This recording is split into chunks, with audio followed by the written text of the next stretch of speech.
And by the way, 2 days ago, say, buddy, have a good weekend. 2 days ago, we all come in here, and the Giants stole one in the bottom of the ninth against the Jays. And I told Dibbs, I said, you don't understand how big of a deal that game was.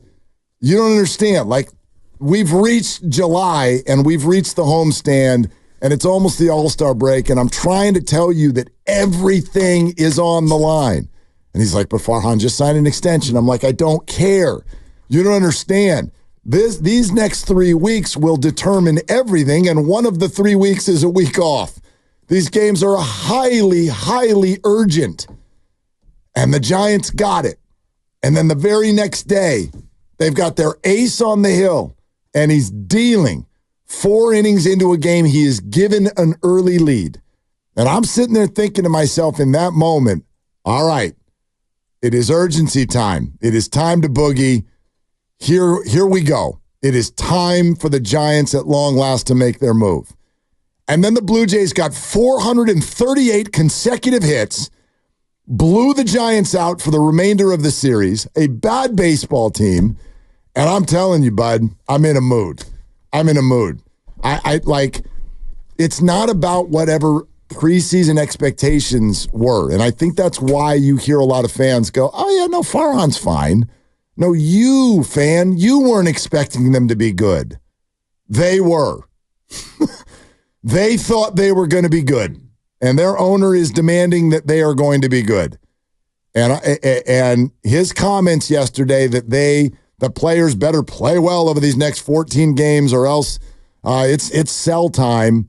The whole thing is completely disjointed. They are in a terrible, terrible spot right now. Giants baseball is not okay. That's where I'm at. And there's plenty of blame to go around from front office to on the field. Yeah, that's the part that concerns me a little bit is for something to be this inconsistent. Why? You have to like do almost like a midseason autopsy and really like peel some layers back and take a long, hard look at everything in the organization. I like that. From top to bottom. From why are we pulling hamstrings? Why are we taking fastballs down the middle? Why is our team ERA this?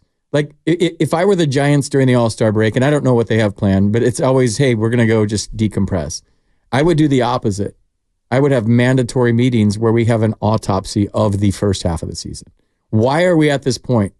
Is it injuries? Is it because Lamont Wade Jr. is our best hitter and he missed this much time? Is it Michael Conforto and he missed this much time? Is it because this guy was hurt, that Patrick Bailey with the concussions was out for? Is it because of that? But I don't ever think injuries are an excuse because you should have organizational depth where you're able to tread water no matter who gets hurt.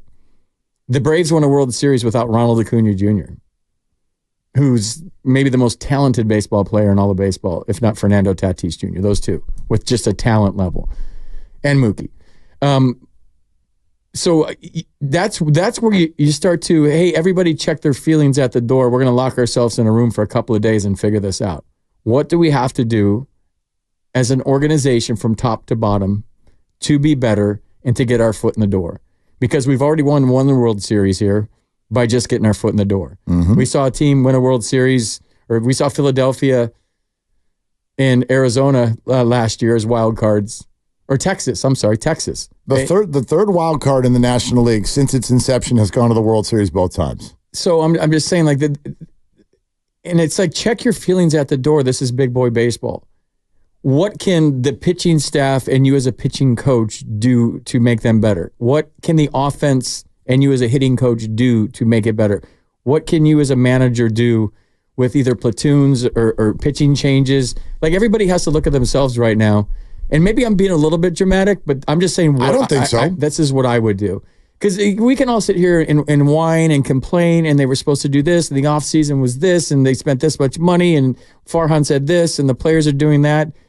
But in life in general, I'm more about, like, how do you solve the problem? I like it. How do you solve this problem? Right now, how do you solve this problem? What's your answer? What I just said.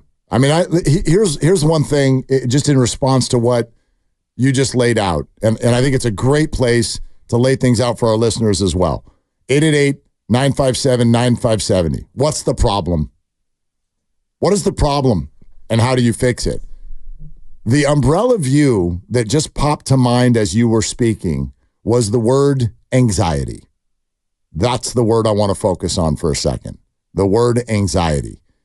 Because I'm starting to see a little bit of a trend.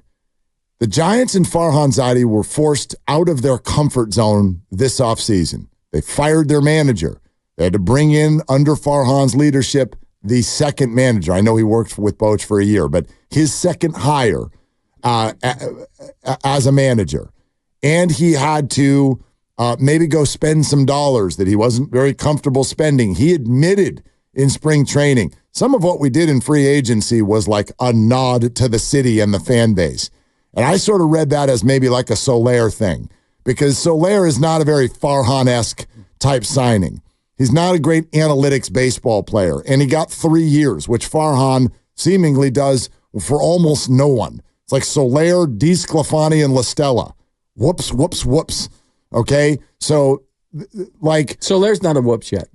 Correct, but you understand where I'm coming from. When he did it, I was like, oh, that didn't feel like something he would normally do. And I feel like Farhan and the Giants, at times, not for all of them, at times this offseason, were acting with a sense of anxiety. I see it again. Blake Snell gets hurt, and they're like, dude, we need you back now. I'm not ready. We need you back now. We need you back now. Anxiety. Same thing with the comments yesterday. We're frustrated. We've got 14 days. You have got to play better baseball or else. That is all anxiety, and you said it during the crossover. That don't work. Not in baseball. No. The things that do work is we're not playing hard enough. We're not giving an effort. Those are things you can control. But then you start to talk about they're underperforming, and the president says that it's not going to make me perform. It's not going to make me go out and play better. Is it going to make you mad? Like, what if you're, you know, no, because I think all good players, and if you get to that level, you're a good player. Obviously, accountability is huge. You don't make excuses, even though there are some excuse makers at the major league level. You'd be surprised, but like there's accountability, and I think if you went around to every locker, and maybe that's something too. The players have to maybe on their vacation. That's fair. Not unplug and take a good hard look at themselves. All right, let's take a look at all of this, and let's get you involved in the